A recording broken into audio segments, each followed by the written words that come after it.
कल्पना गर्नुहोस् त, हामीले मानव इतिहासबारे आजसम्म जे पढ्यौं सिक्यौं त्यो सबै एउटा विशाल कथाको एउटा सानो अध्याय मात्रै हो भने आज हामी पृथ्वीको त्यही निषेधित इतिहासका पानाहरू पल्टाउँदैछौं, एउटा यस्तो हराएको उन्नत सभ्यताको खोजीमा जसको अस्तित्वले हामी को हौं भन्ने हाम्रो बुझाइलाई नै जरैदेखि हल्लाइदिन सक्छ।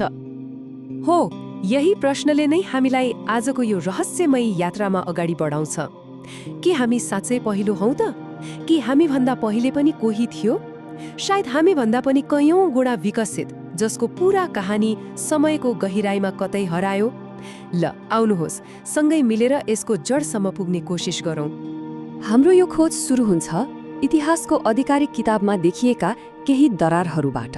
यी यस्ता भौतिक प्रमाणहरू हुन् जुन ढुङ्गा र माटोमा लुकेर बसेका छन्, तर यिनीहरूले हामीले पढेको र विश्वास गरेको इतिहासको समयरेखामाथि नै ठूलो प्रश्नचिन्ह खडा गरिदिन्छन्।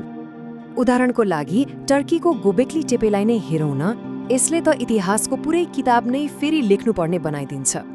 अब सोच्नुस् त, 12,000 वर्ष पहिले जब मानिसलाई खेतीपाती गर्न आउँदैनथ्यो, लेख्न पढ्न त परको कुरा, त्यस्ता साधारण शिकारी संग्राहकहरूले यस्ता भीमकार्य कलात्मक ढुङ्गाका खम्बाहरू कसरी बनाए होलान्? कसरी? उनीहरूलाई यो सबै गर्न कसले सिकायो? अब जाउँ इजिप्टतिर, गिजाको त्यो महान स्फिङ्क्सको रहस्यमा।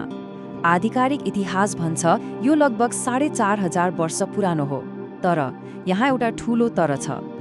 भूवैज्ञानिकहरू भन्छन् स्फिङ्क्सको शरीरमा पानीले काटेको गहिरो दाग छ। यस्तो दाग बनाउने खालको मुसलधारे पानी त इजिप्टमा कम्तीमा 10,000 वर्ष पहिले पर्थ्यो। त्यसो भए यदि यो साँचो हो भने त्यो स्फिङ्क्स कसले बनायो? अब ढुङ्गा र माटोका प्रमाणहरूलाई एकछिन छोडेर हाम्रा पुर्खाहरूले सुनाएका कथाहरूतिर लागौं, किनकि कहिलेकाहीँ सत्य कथाहरूमा पनि त लुकेको हुन्छ। के होला यदि संसारभरका मानिसहरूले एउटै महाविनाशको कथा सुनाइरहेका छन् भने? 500 भन्दा बढी। हो, यो कुनै सानोतिनो नम्बर होइन। संसारको कुना कुनामा रहेका, एक अर्कासँग कुनै सम्पर्क नै नभएका 500 भन्दा धेरै संस्कृतिहरू सबैले एउटा महाप्रलयको कथा भन्छन्, जसले सभ्यतालाई नै सखा पारेको थियो। के यो साँच्चै सहयोग मात्रै होला त? जस्तै मेसोपोटामियाको गिल्गामेसको कथा होस्, या हिन्दू धर्ममा मनुको कथा, वा बाइबलमा नोआको जहाजको कथा। नाम र पात्र फरक छन्, तर कथाको सार उही छ, एउटा विनाशकारी बाढी र केही मानिसहरू मात्रै बाँचेको कुरा।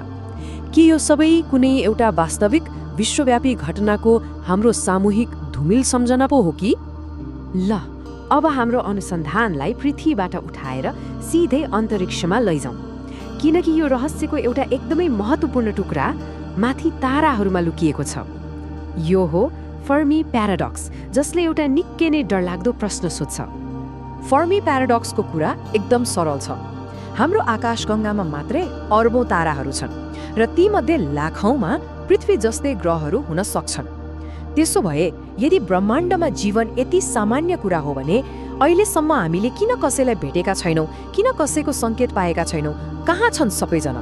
ब्रह्माण्ड यति चुपचाप किन छ? यो ब्रह्माण्डीय सन्नाटाको एउटा सम्भावित उत्तर निकै नै डरलाग्दो छ। त्यो हो द ग्रेट फिल्टर। यो एउटा यस्तो अदृश्य पर्खाल हो जसलाई कुनै पनि सभ्यताले पार गर्न सक्दैन। यो एउटा यस्तो बाधा हो जसले हरेक बुद्धिमान जीवनलाई अन्तरिक्षमा फैलिनु अघि नै समाप्त गरिदिन्छ।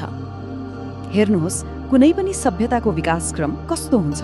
पहिला जीवन सुरु हुन्छ, अनि बुद्धि आउँछ, त्यसपछि प्रविधिको विकास हुन्छ। तर के हुन्छ यदि यो यात्राको कुनै मोडमा त्यो ग्रेट फिल्टर भन्ने पर्खाल उभिएको छ भने? र सबैभन्दा महत्त्वपूर्ण प्रश्न त यो हो, के त्यो फिल्टर हाम्रो पछाडि छुटिसक्यो, कि त्यो हाम्रो अगाडि भविष्यमा हामीलाई पर्खिरहेको छ? अब प्रश्न उठ्छ, त्यो फिल्टर आखिर के होला त? सम्भावनाहरू सुन्दा नै डर लाग्छ। आणविक युद्ध, जलवायु परिवर्तनले ल्याएको महाविनाश, मान्छेले नै बनाएको कुनै भाइरस, वा बाहिरबाट आएको कुनै उल्कापिण्ड।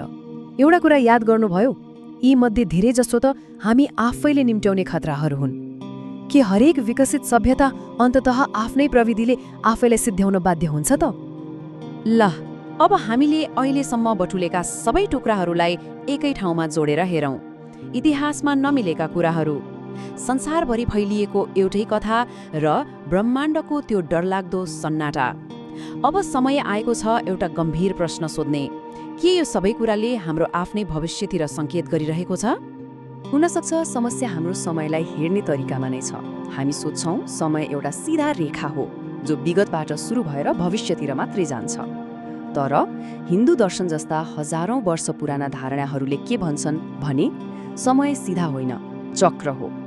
यहाँ सत्ययुग, त्रेता, द्वापर, कलियुग हुँदै सभ्यताहरू बन्ने र भत्किने क्रम बारम्बार चलिरहन्छ।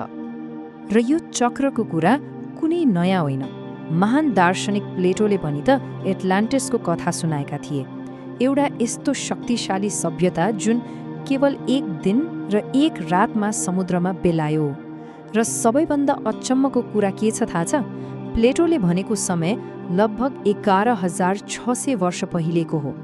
यो ठ्याक्कै त्यही समय हो जब पृथ्वीमा अन्तिम हिमयुग सकिँदै थियो र उता टर्कीमा गोबेक्ली टेपे बनिरहेको थियो। यो कुरा अब खाली पुराना कथाहरूमा मात्रै सीमित छैन। आजका वैज्ञानिकहरूले पनि यही प्रश्नमाथि विचार गरिरहेका छन्। सिलुरियन हाइपोथेसिस भन्ने एउटा वैज्ञानिक विचार छ जसले सोध्छ, मानिलिउँ आजभन्दा करोडौँ वर्ष पहिले पृथ्वीमा कुनै औद्योगिक सभ्यता थियो रे, के आज हामीले त्यसको कुनै प्रमाण भेटाउन सक्छौँ? र यसको जवाफ अलि निराशाजनक छ। केही लाख वर्षमा पृथ्वीको भूगर्भले सबै कुरा निलिदिन्छ। जमिन बन्ने भत्किने प्रक्रियाले कुनै पनि सभ्यताको लगभग हरेक भौतिक चिन्ह मेटाइदिन्छ। ठूला ठूला शहरहरू, मसिनहरू, मानिसका हाडखोड सबै पृथ्वीको गर्भमा बिलाएर जान्छन्। लगभग केही पनि बाँकी रहँदैन। अब हेर्नुहोस् कसरी सबै टुक्राहरू एकै ठाउँमा आएर जोडिन्छन्। एकातिर हाम्रो इतिहासको समय रेखा नै गलत छ कि भन्ने पुरातात्विक प्रमाणहरू छन्। अर्कोतिर संसारभरका मानिसहरूले सुनाउने एउटै महाप्रलयको कथा छ। त्यसमाथि ब्रह्माण्डको त्यो रहस्यमयी सन्नाटा, र फेरि सभ्यताहरू बन्ने र भत्किने चक्रीय सिद्धान्त। यी सबैले एउटै डरलाग्दो सम्भावनातर्फ इशारा गरिरहेका छन्। र अन्तमा यी सबै कुराले हामीलाई एउटा अन्तिम र सायद सबैभन्दा महत्त्वपूर्ण प्रश्नको अगाडि ल्याएर उभ्याउँछ। के हामीले विगतबाट केही सिकेका छौँ? के हामी पनि उही गल्ती दोहोर्याउँदैछौँ? के हामी अहिले हाम्रो आफ्नै ग्रेट फिल्टरतिर लम्किरहेका छौँ? के हामी पनि भविष्यका पुस्ताका लागि केवल एउटा हराएको सभ्यताको कथा मात्रै बन्ने हो त? यसको जवाफ सायद समयले नै देला वा हामी आफैले खोज्नु पर्ला।